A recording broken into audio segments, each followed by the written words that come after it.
దేవునికి స్తోత్రములు. దేవుని బిడ్డలారా అంతా క్షేమంగా ఉన్నారండి. మన ప్రభు అయిన యేసుక్రీస్తు వారి యొక్క అపారమైన ప్రేమ మనలో ప్రతి ఒక్కరిని ఎంతగానో కాసి కాపాడుచున్న దేవాది దేవునికి వేలాది కోట్లాది స్తోత్రాలు. అందరూ బాగున్నారు కదండి. ఈరోజు దేవుని వాగ్దానం తెస్సలోనీయులకు 2వ పత్రిక 3వ అధ్యాయము 3వ వచనము. ప్రభువు నమ్మదగినవాడు, ఆయన మిమ్మును స్థిరపరిచి దుష్టత్వం నుండి కాపాడును. దేవునికి స్తోత్రం. హల్లెలూయా. ఎంత గొప్ప దేవుడో చూడండి. తెస్సలోనీయులకు పత్రిక పౌలు గారు రాస్తూ సంఘ బిడ్డలను బలపరుస్తూ ఉన్నారు. రండి, ప్రభువు నమ్మదగినవాడు.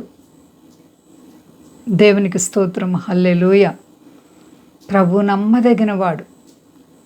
మరి మనము కూడా ఆయన సన్నిధిలో నమ్మదగిన వారుగా ఉండాలి. దేవుడు మనల్ని ప్రేమిస్తున్నారు శాశ్వతమైన ప్రేమతో. ఆయన పరిశుద్ధుడు కాబట్టి మనం కూడా పరిశుద్ధులుగా ఉండాలి. నమ్మదగిన వారుగానే ఉండాలి. మనము కూడా ఆయన చేసే ప్రతి మేలుకి మనము కృతజ్ఞులమై ఉండాలి. ఎంత ప్రేమమయుడో చూడండి. ఆయన నమ్మదగిన వాడు అండి. ఆయన మిమ్మును స్థిరపరిచి దుష్టత్వం నుండి కాపాడును. హల్లెలూయా. చెడుతనంలోకి వెళ్ళకుండా పరిశుద్ధతగా మనల్ని కాపాడడానికి పరిశుద్ధాత్మ దేవుడు మనకు తోడుగా ఉంటారు. మరి పరిశుద్ధాత్మ దేవుడు మనకు తోడుగా ఉన్నవరని మనము ఇష్టానుసారమైన ప్రవర్తింపకూడదు.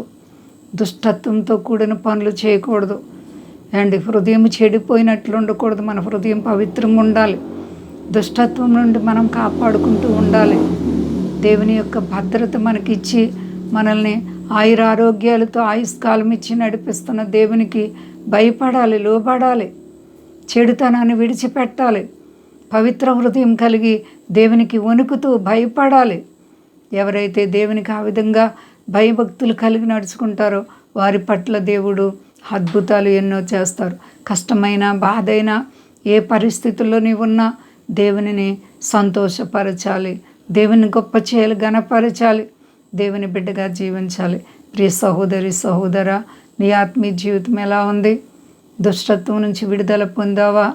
హృదయము పవిత్రంగా ఉందా?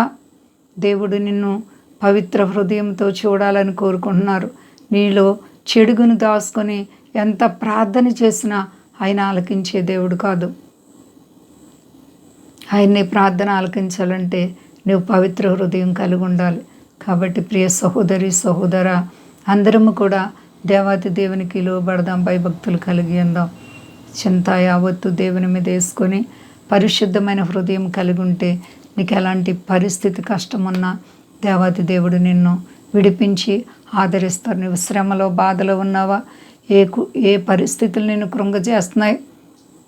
నీవు సిద్ధమైన హృదయం కలిగి ఉండు. మెత్తని మనసు కలిగి దేవునికి లోబడు. ప్రేమ కలిగిన దేవుడు నిన్ను ఎంతగానో ఆశీర్వదించడానికి ఇష్టపడుతున్నారు. ఏ విషయంలో భయపడకుండా అంతా క్షేమంగా ఉన్నారండి. ప్రార్థించుకుందాం. ప్రేమ నమ్మకమైన మా తండ్రి, నువ్వెంత గొప్ప దేవుడు తండ్రి. అవును ప్రభువా, దుష్టత్వం నుండి మమ్మల్ని కాపాడి మమ్మల్ని పవిత్రపరిచినందుకే స్తోత్రాలు తండ్రి. నీవెంత గొప్ప దేవుడు, నమ్మదగిన దేవుడు. నీపై ఆధారపడిన వారిని ఎప్పుడు కూడా సిగ్గుపడనివ్వలేదు. నీ నామం ఎంతో శక్తివంతమైనది. అవును ప్రభువా, అనాది కాలంలోనే మమ్మల్ని నీవు ప్రేమించావు. మా కొరకు రక్తము ఒలికించి ప్రాణాన్ని పెట్టి తిరిగి లేచిన దేవుడు. నీ కోట్లాది స్తోత్రాలు తండ్రి. ఆత్మాభిషేకాలు ఇవ్వండి. ప్రార్థనలు నాయన కోరే ప్రతి బిడ్డలను ఆశీర్వదించి ఎవరికైనా కష్టాలు బాధలుంటే తొలగించండి. మా దేశాన్ని, దేశ నాయకులను కాపాడండి. మా దేశ ప్రజలందరినీ రక్షించండి. మీ దాసులను కాపాడండి. సర్వ ప్రపంచాన్ని చల్లగా కాపాడు. యేసు నీకు వందనాలు, స్తోత్రాలు. స్తుతిస్తున్నాను ప్రభువా. సర్వాధికారి నీకు స్తుతులు నాయనా. మమ్మల్ని నిజంగా ప్రేమించి మా కొరకే నీవెంతో త్యాగం చేసినందుకే స్తుతిస్తున్నాను. అలాగే ప్రభువా నాయన, రుణాలు, సమస్యలు, ఆర్థిక పరిస్థితులు, వ్యాధి బాధలతో ఉన్న ప్రతి బిడ్డలకు యేసు నామంలో విడుదల కలుగును గాక.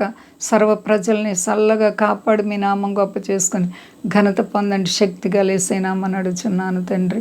ఆమేన్. అందరికీ వందనాలండి. మా కొరకు పరిచర్య కొరకు అందరూ ప్రార్థించండి. ప్రభువారు మిమ్ములను మీ బిడ్డలను మీ కుటుంబాలను దీవించి ఆశీర్వదించును గాక. ఆమేన్.